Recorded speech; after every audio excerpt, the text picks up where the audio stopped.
그리스도니 나의 죽음도 유익함이라.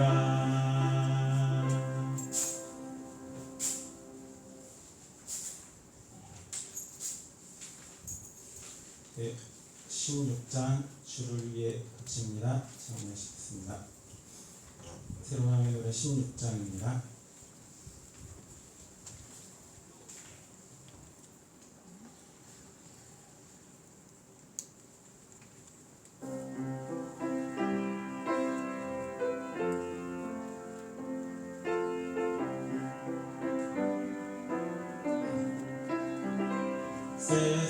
세상에서 방황할 때 나 주님을 몰랐네. 내 맘대로 고집하며 온갖 죄를 저질렀네. 예수 용서받을 수 있나요? 벌레만도 못한 내가 용서받을 수 있나요? 많은 사람 찾아와서 나의 친구가 되어도 병든 몸과 상한 마음 위로받지 못했다오. 예수여 이 죄를 불쌍히 여겨주소서. 의지할 것 없는 이 몸 위로받기 원합니다. 이 죄인의 애통함을 예수께서 들으셨네. 목자우만 사랑의 손 나를 어루만지셨네. 내 주여 이 죄인이 다시 눈물 흘립니다. 오늘 주여 나 이제는 아무 걱정 없습니다. 내 모든 죄 무거운 짐 이젠 모두 다 벗었네. 우리 주님 예수께서 나와 함께 계신다오. 내 주여 이 죄인이 무한 감사드립니다.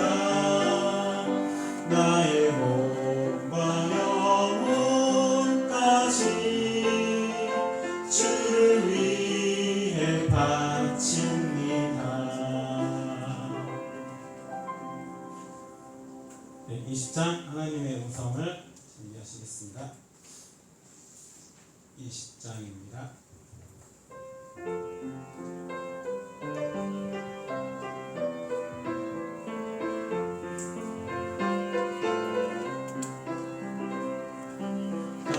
하나님의 음성을 듣고자 기도하며 귀를 기울이시고 내 기도를 들어주신다네.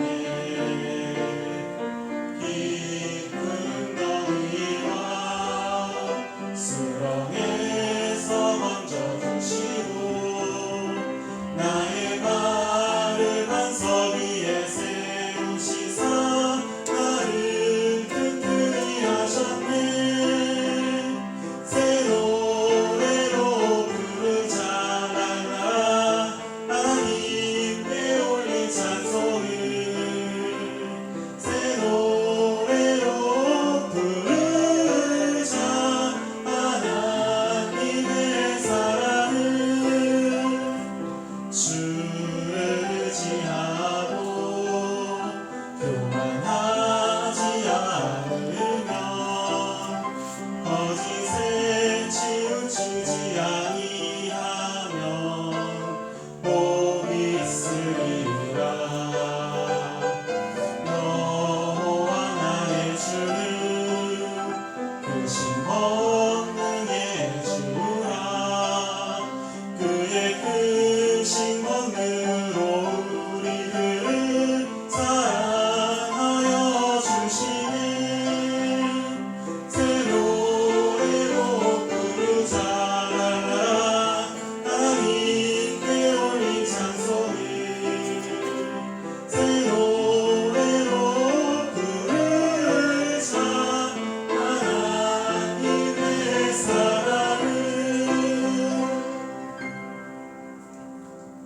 네, 오늘 학생 전도사님이 설교를 맡으셨어요.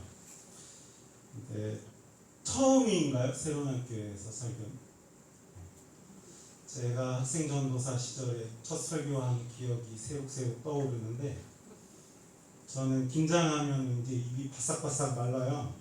그래서 물을 자주 마시게 되는데, 그때 얼마나 입이 바싹바싹 마르는지 몇 마디 하고 물 마시고 몇 마디 하고 물 마시고, 설교 시간에 한 3분의 1은 물 마시는 데 썼던 것 같아요. 저보다야 낫겠죠? 뭐. 오늘 특창이 준비되어 있나요? 혹시? 특창 있는 것 같죠? 그래서 제가 특창까지는 아니고 전도사님을 응원하는 격려의 찬미를 같이 했으면 좋겠습니다. 136장 하나님은 너를 지키시는다. 다 같이 찬미하시겠습니다. 그렇죠. 물을 챙겨 주셔야 됩니다.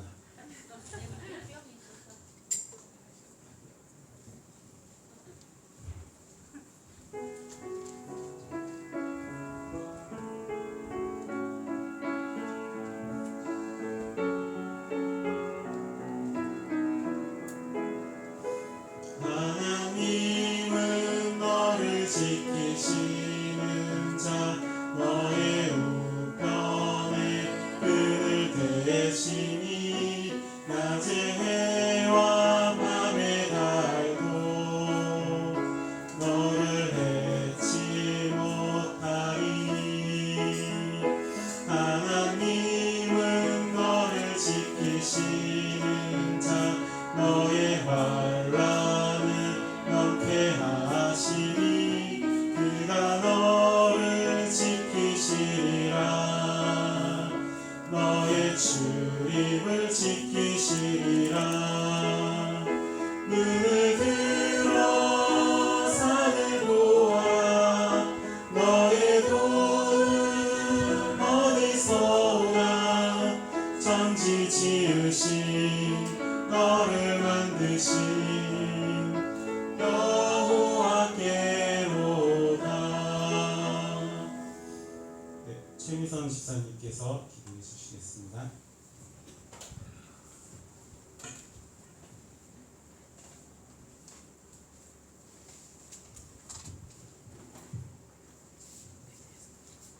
기도드리겠습니다.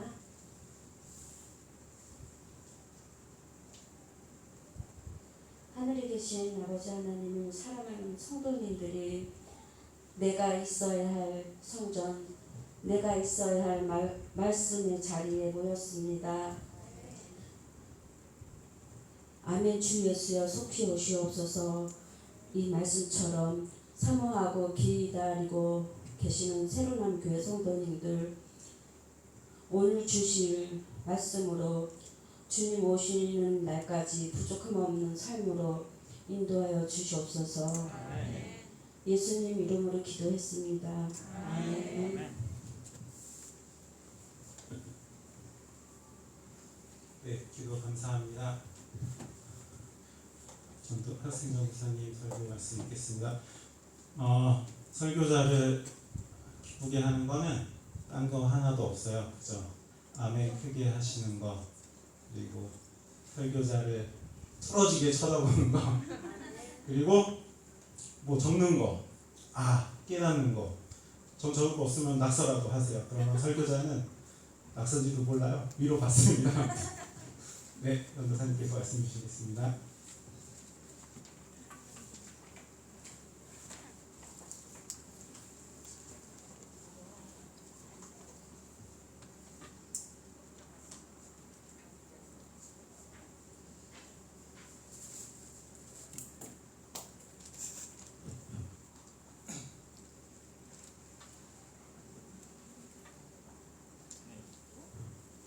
사랑하는 성도 여러분, 안녕하십니까? 안녕하세요. 네, 오늘 순서를 맡게 된 학생전도사 김선홍이라고 합니다. 이 시간 온전히 하나님께서만 영광 받으시기를 간절히 기도합니다.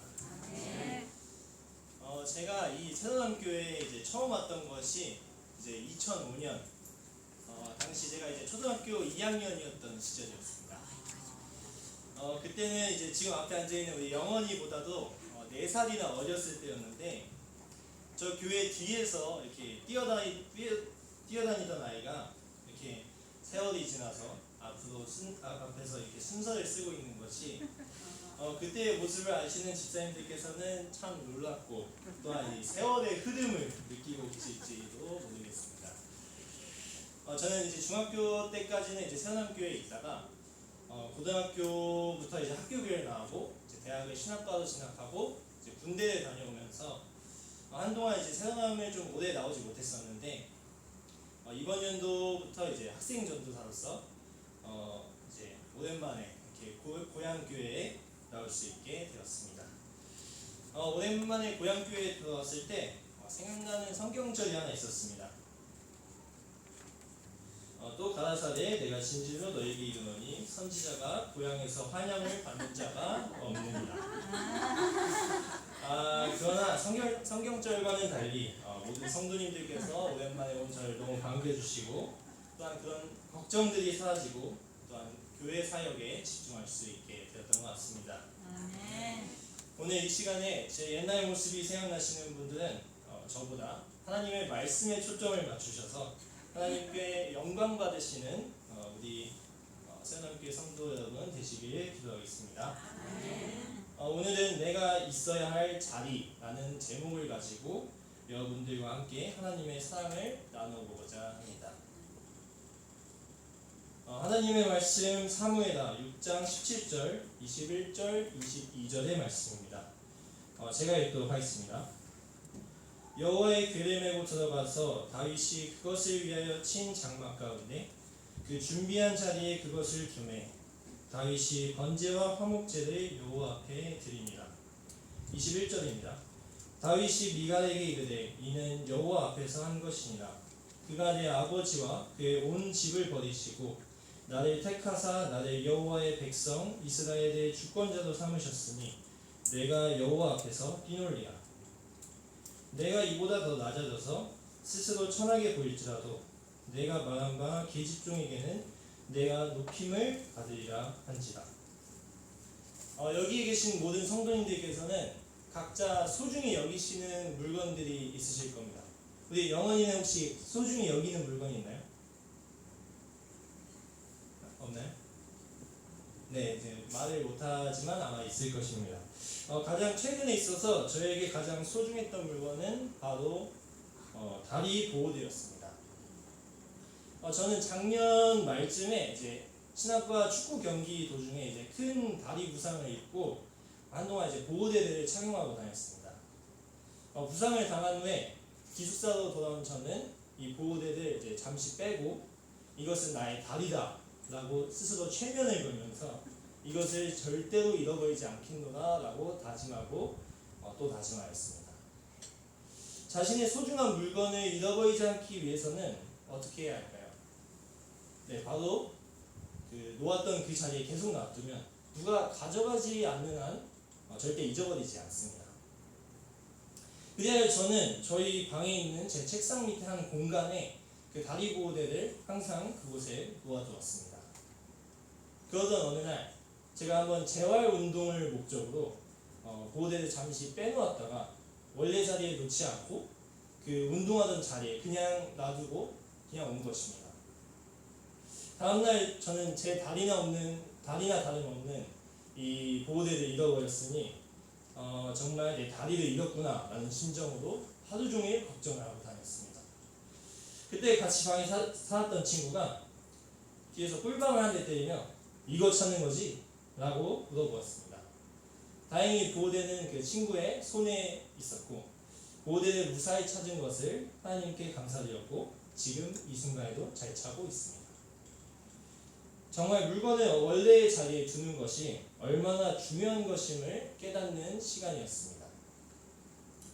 하나님께서는 이스라엘 백성들이 출애굽하고 광야에서 40년 동안 방랑 생활을 할 때 그들에게 언약의 증거로 언약궤를 주셨습니다. 이스라엘 백성들은 하나님께서 주신 언약궤를 들고 요단강을 건넜고 또한 여리고를 무너뜨릴 때 법궤를 메고 성벽을 도왔으며 또한 성막의 가장 깊은 곳인 지성소에 위치하여 하나님의 언약의 징표를 보여주는 물건이었습니다. 언약궤의 원래 자리는 성전입니다. 그러나 이런 언약궤가 원래 자리에 있지 못했을 때가 있었는데 바로 이스라엘의 사사 중 한 명이었던 대제사장 엘리가 이스라엘 백성들을 통치하고 있을 때였습니다. 언약궤를 블레셋이라는 이방 민족이 이스라엘을 향해 쳐들어왔을 때 이스라엘 군대는 계속하여 연전연패하고 있었습니다. 그때 이스라엘 장로들은 언약궤를 전쟁터로 가져와 하나님의 도우심으로 전쟁에서 승리하자는 의견을 내놓았었습니다. 하나님께서는 그들에게 법궤를 가져가도록 명령하지도 않으셨고 또한 허락하지도 않으셨습니다. 그러나 이스라엘 사람들은 법궤를 그들의 진지에 가져옴으로써 승리가 저희의 것이 될 것임을 희망에 부풀어 오르고 있었습니다. 그리하여 그들은 그들의 의견대로 언약궤를 전장에 가져왔고 다시 한번 전투를 벌였지만 오히려 대패하고 언약궤마저 블레셋에게 뺏기고 말았습니다. 하나님의 임재와 능력의 상징인 법궤를 빼앗김으로써 실제로 이스라엘에서 하나님의 영광이 떠났습니다. 블레셋 군대는 언약궤를 가져와 그들의 신이었던 다곤이라는 신의 신전에 언약궤를 놓았습니다. 그런데 다음날 아침에 보니 다곤 신상의 얼굴은 언약궤 앞에 엎드려져 있었으며 또한 머리와 손목이 끊어져 있었고 신상의 몸뚱이만 남아 있었습니다. 다곤의 신전이 완전히 망가졌을 뿐 아니라 언약궤가 머물고 있던 블레셋의 아스돗이라는 도시에서는 종기와 각종 병이 유행하였습니다. 지도와 같이 블레셋 사람들은 아스돗에서 가드로, 가드에서 에그돈으로 계속해서 법궤를 옮겼지만 옮기는 곳마다 그들의 재앙은 계속해서 이어갔습니다. 블레셋 사람들은 사태의 심각성을 깨닫고 회의를 열어서 논의를 한 끝에 언약궤를 다시 이스라엘로 돌려보내기로 결정하였습니다. 그리하여 블레셋 사람들은 그들만의 방법을 사용하여 언약궤를 베세메스라는 이스라엘의 한 도시로 돌려놓았습니다. 베세메스 사람들은 언약궤가 돌아온 것을 보고 법궤를 제단으로 쓰던 돌 위에 놓고 그 앞에서 많은 희생 제물을 드렸습니다. 안타깝게도 베세메스 주민들은 언약궤의 신성에 대한 참된 깨달음이 없었습니다. 그리고 그들은 언약궤를 열어서 들여다보려다가 죽임을 당하였고 무려 5만 70명이라는 사람들이 희생되었습니다.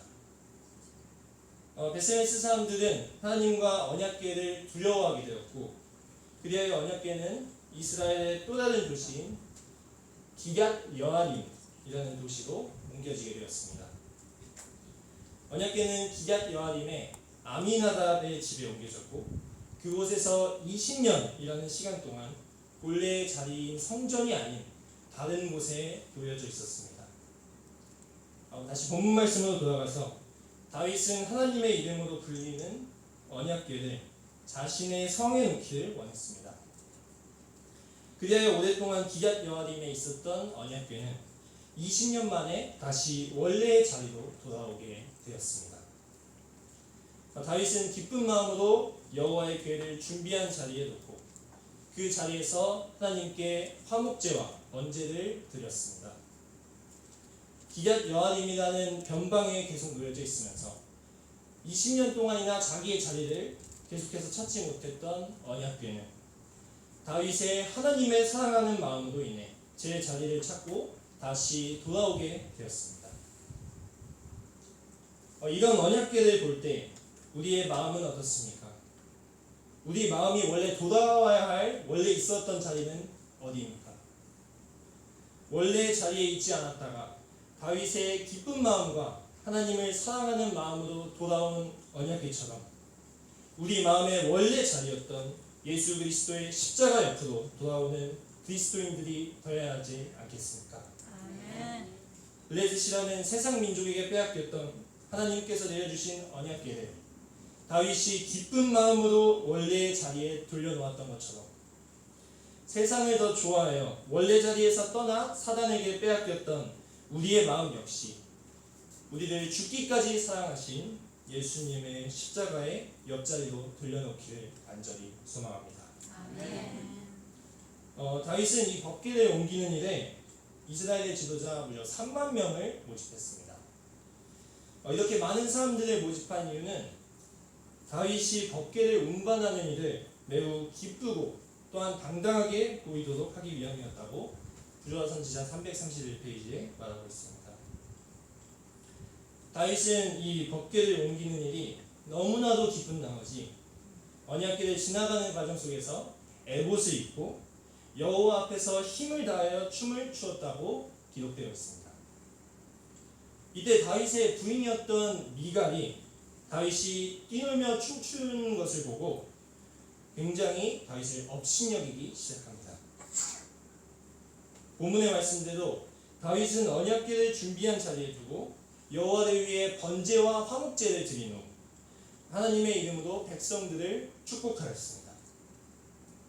그리고 모든 백성들에게 떡과 포도주를 나누어 준 이후에 자신의 가족들을 축복하기 위해 집으로 돌아왔습니다. 다윗이 집으로 돌아오자 부인 미갈은 다윗을 비꼬기 시작했습니다. 사무엘하 6장 20절 말씀입니다. 이스라엘의 왕이 오늘 어떻게 영화로우신지 방탕한 자가 염치 없이 자기의 몸을 드러내는 것처럼 오늘 그의 신복의 계집종의 눈앞에서 몸을 드러내셨도다. 다윗은 미갈의 이 같은 반응에 오늘 본문의 말씀대로 대답합니다. 22절 말씀입니다. 이는 여호와 앞에서 뛰어놓은 것이고 내가 이보다 더 낮아져서 스스로 천하게 보일지라도 내가 말한 바 계집종에게는 내가 높임을 받으리라 한지라.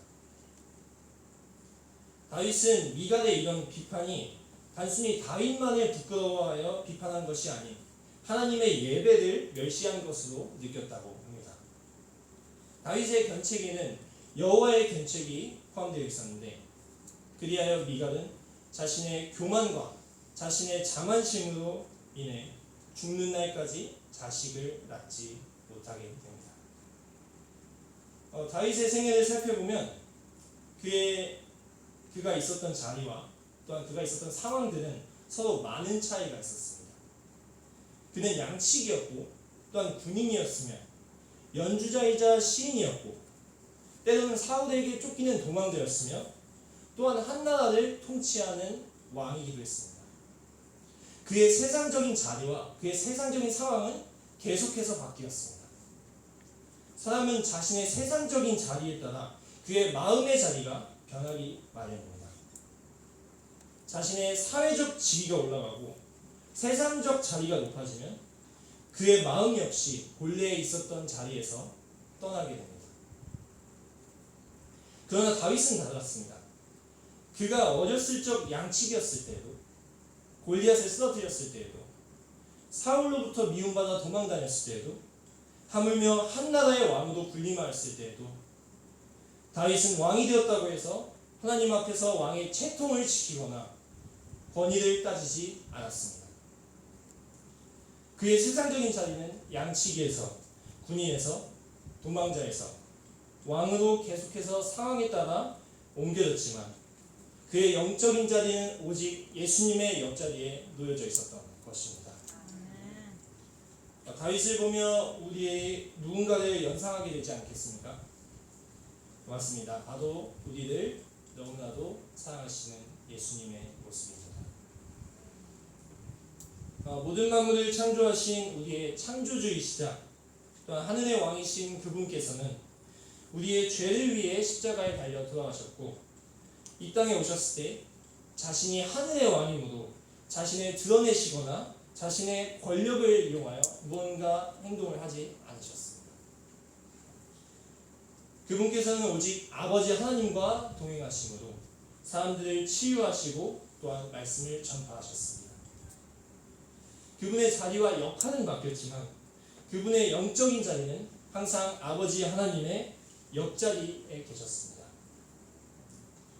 우리를 너무나도 사랑하시는 예수님의 모습과 같이 세상적인 자리에 따라 마음과 영적인 자리가 같이 옮겨지는 것이 아닌 여러분의 영적인 자리는 오직 예수님의 짝꿍, 예수님의 옆자리가 되시는 우리 새하나님교회 성도 여러분 되시기를 간절히 바랍니다.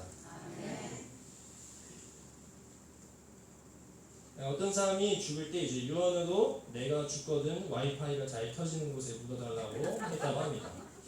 참 저는 이 글을 보고 요즘 이 스마트폰의 폐해가 정말 크구나. 또한 또 이 사람은 이제 죽어서도 스마트폰을 놓지 않을 생각인가라는 의문을 좀 품게 되었습니다.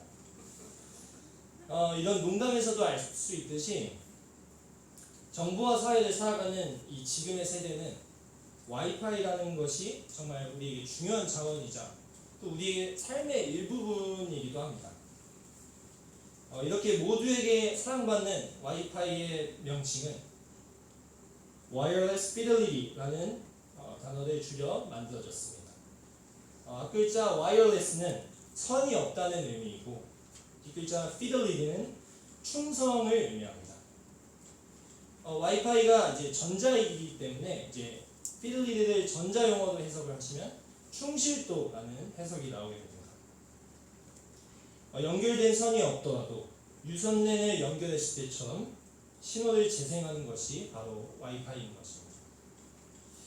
이렇게 세상에 보이지 않아도 연결된 선이 없어도 보이는 공급자나 지켜보는 자 없이 늘 충실하게 자신의 역할을 나타내는 것이 와이파이의 정신입니다. 그런 사람이 있습니다. 활동적이지도 않고 앞으로 잘 나서지도 않지만 자신의 자리에서 묵묵히 자신의 일을 충실히 일하는 사람. 일할 때 없으면 허전하고 불안하고 있을 때 마음 편하고 든든한 사람.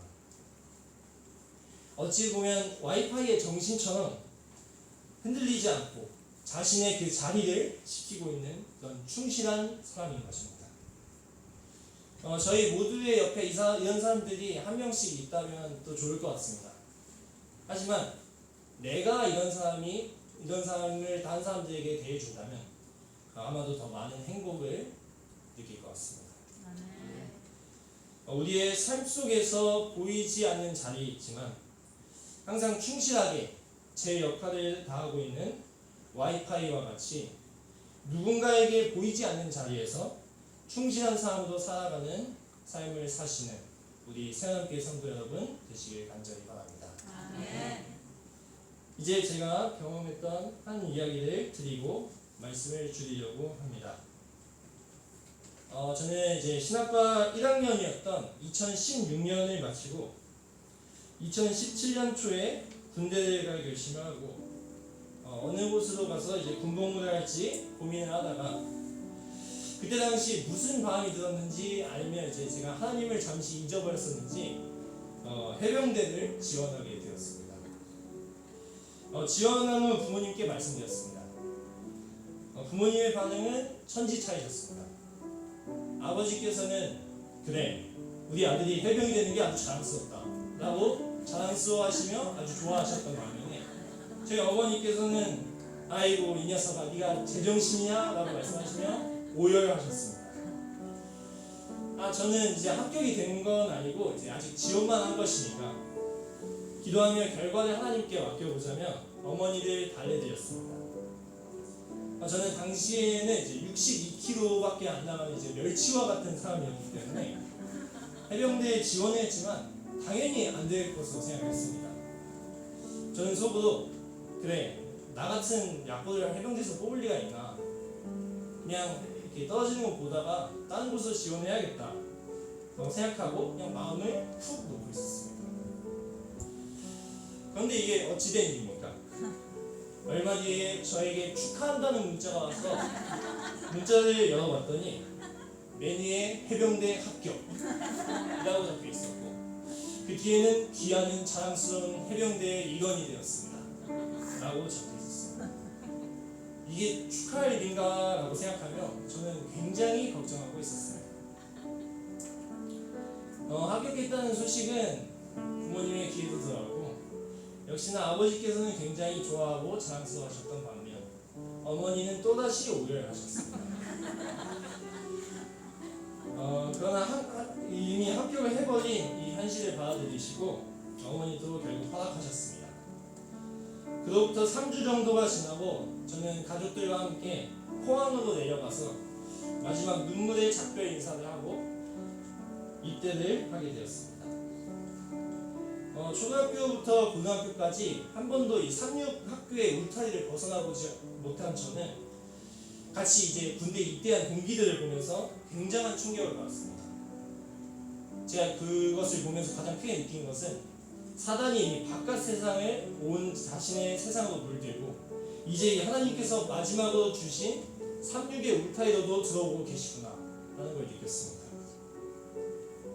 제가 하나님께 이곳에 있는 친구들과 함께 환경에 지배받는 것이 아니라 구별되게 해달라고 기도드릴 때 하나님께서는 세상적인 풍파에 흔들림이 없게 해주시는 마음을 제게 주시며 기도의 응답을 들어주셨습니다. 저는 훈련소 생활 동안 쉬는 시간에 말씀을 묵상하며 큰 감명을 얻고 다른 사람들에게 내 자신이 하나님의 모습을 보여준다면 그것이 곧 전도이고 그것이 곧 하나님의 사랑을 전할 수 있는 길이라는 것을 깨달았습니다. 또한 자리와 환경에 지배받지 않고 맡은 일에 충실하자는 그 사명을 가지고 군 생활을 시작하게 되었습니다. 훈련소의 적은 양의 식사와 많은 훈련들은 해병대를 실감하게 하였습니다. 하지만 그러한 힘든 환경에서도 하나님께서는 저와 항상 함께해 주셨고 저의 옆자리에 계셔주셨고 그리하여 저는 7주간의 훈련을 안전하게 마칠 수 있게 되었습니다. 훈련소를 수료하고 저는 이제 배치받은 이제 포항 부대로 이제 전입을 갔습니다. 약 20개월 동안 지낼 부대에 도착했었을 때 저는 이제 훈련소 때 지키지 못했던 안식일을 자대에서는 꼭 지키고 싶었기 때문에 이제 첫 면담을 할 때 제가 제7일 안식일 예수제인 교인님을 밝히고 그 토요일 종교 활동을 보장받게 해달라고 상부에 말씀드렸습니다. 그러자 상부에서는 조금 기다려달라는 말과 함께 다시 말해주겠다고 했습니다. 며칠 뒤 상부에서 가져온 대답은 정말 예상치 못하게도 불허한다는 것이었습니다. 해병대는 안식일 교인들이 거의 없어 그러한 사례를 거의 받아보지도 못해 정확히 판단하기가 어렵다는 것이 허가되지 않는 이유였습니다. 저는 너무나도 절망했습니다. 해병대를 지원한 것을 후회하게 된 이유가 많은 훈련이나 또한 적은 식사 때문이 아닌 이 안식일을 지키지 못한다는 이러한 절망감이 저를 너무나도 무너지게 했었습니다. 당시 저는 입대 후 거의 이제 2달 동안 교회를 가지 못했기 때문에 간절한 마음으로 계속 찾아가서 말씀드렸으나 결국 허가되지 않았습니다.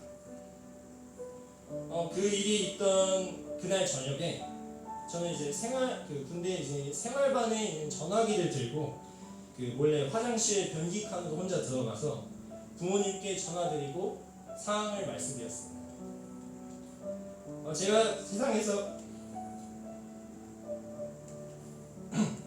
제가 세상에서 가장 존경하는 저희 부모님은 이렇게 말씀하셨습니다. 선홍아, 옛날 안식일을 지키기 위해 환경을 탓하지 않고 영적 투쟁을 벌인 믿음의 조상들을 생각해보라. 저는 부모님의 말씀을 듣고 그저 절망하고 있을 때가 아니라는 것을 깨달았습니다.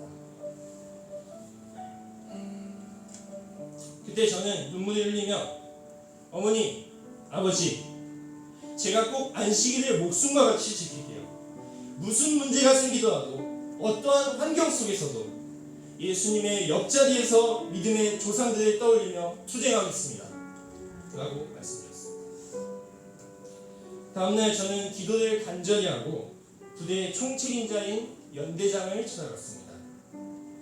연대장님이 용문을 묻자 연대장님, 저는 안식일을 보장받지 못하면 앞으로의 군 생활을 똑바로 할 수 없을 것 같습니다. 라고 당당하게 말씀드렸습니다. 지나고 나서 생각해보면 조금 이제 제가 진짜 정신을 잠시 잃었던 것 같습니다. 연대장은 이제 잠깐 놀란 기세를 띠더니 해병대에는 그런 사례가 없어 그것을 이제 허가해주기 힘들다는 이야기를 하였습니다. 그래서 저는 그러한 사례가 없다면 제가 그 첫 번째 사례가 되어보겠다고 한 번 더 부탁드린다고 간절히 말씀드렸습니다. 연대장은 기다려보라는 대답을 준 뒤 저는 또 소식을 기다렸습니다. 저는 누구 앞에서 당당하게 말할 수 있는 사람도 아니고 그럴 위인도 되지 못하는 사람입니다. 그러나 그 연대장과 제가 있었던 방에는 그 사람 2명뿐만 아니라 우리의 살아계신 하나님께서 함께 계셨음을 저는 확신합니다. 아멘. 며칠 뒤에 군입 때 5개월 만에 저는 공식적으로 안식일 종교활동을 보장받았고 재작년 12월 전역할 때까지 아무 문제 없이 교회를 출석할 수 있었습니다.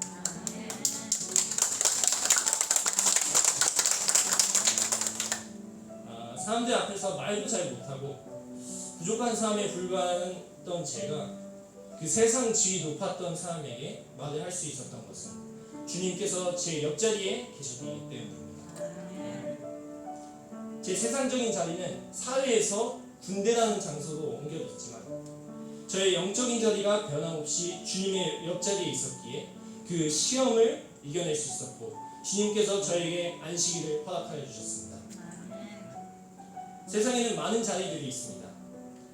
이 자리의 의미는 지금 여러분들께서 앉아 계신 자리일 수도 있고 교회나 세상에서 맡고 있는 직책과 같은 다양한 의미로 해석이 될 것입니다.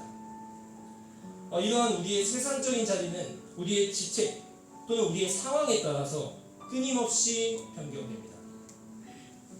하지만 기억하실 것은 내가 있어야 할 내 영적인 자리는 아무리 흔들어도 흔들리지 않는 우리 예수님의 옆자리인 것입니다. 법궤가 원래의 자리에 돌아온 것처럼 그의 세상적인 직책과 자리는 계속 변했어도 항상 낮은 자세로 하나님을 바라보았던 다윗처럼 우리의 영적인 자리는 원래 우리의 영적 자리인 예수님의 십자가 그 옆자리에 항상 놓여있는 모든 사랑하는 우리 세원함교회 성도 여러분 되시길 간절히 바랍니다. 아멘. 이 시간을 통해 우리가 있어야 할 곳이 어디인지 간절히 생각하시는 여러분이 되시길 바랍니다. 아멘. 우리의 자리를 잠시 잊었을 수 있습니다. 잠시 놓쳤을 수 있습니다. 그러나 우리를 언제나 기다리고 계시는 십자가의 은혜가 넘치는 예수님의 옆자리로 돌아가시는 모두가 되시기를 간절히 기도합니다.